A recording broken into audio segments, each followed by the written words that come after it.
Slovensku zaužívalo, môže sa to obrátiť proti zamestnancov všetkých rezortov, napríklad pedagógov, sestry, ktoré majú takto krátené pracovné úväzky, keďže prax sa nám započítava teraz, ako vieme, veľmi komplikovane aj v samotnom zákone. Ak by sa rozhodla pracovať v členskom štáte, kde sa ľahko môže stať, že pracovali ste na 30%, nevykonávali ste povolanie.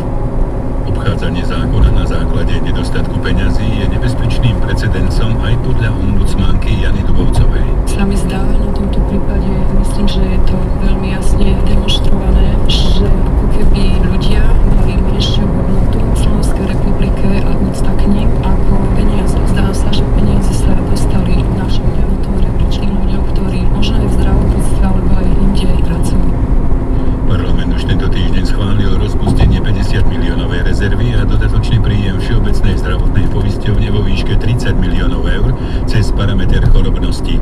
Peniaze sa však do systému dostanú najskôr na jeseň.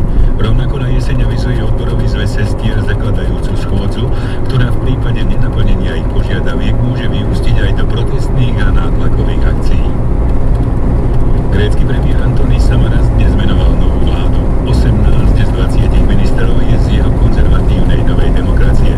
Pravicová vláda má so sľúbenou podporou dvoch ľavicových strán zaistenú väčšinu v parlamente.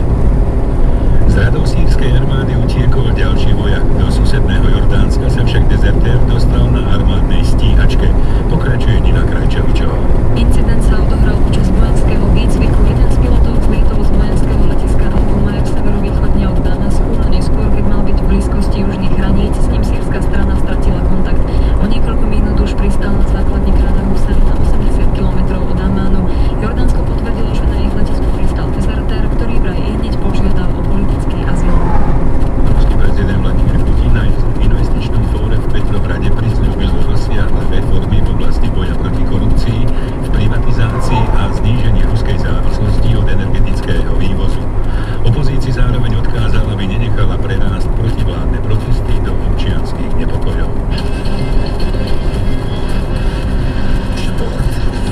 Slovenská tenistka Dominika Cibulková, nasadená ako tretia, neobhájila vlenejší postup do semifinále na turnaji v holandskom Hertogenboschy, keď prehrala vo štvrťfinále dvojhry s 8. nasadenou Ruskou Naďou Petrovovou 2-6-0-6.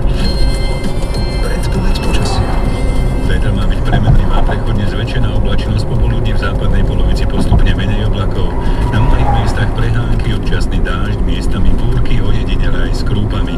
Teplota v noci 23 až 16, cez deň 25 až 30, na severe a severovýchode 23, vo výške 1500 metrov okolo 17 stupňov. Severozápadný až severný vietor do 20, na juhozápade miestami v nárazu okolo 45 km za hodinu. Rádio Slovensko.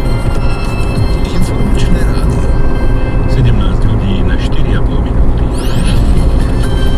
Zelená vlna mesačného plynu.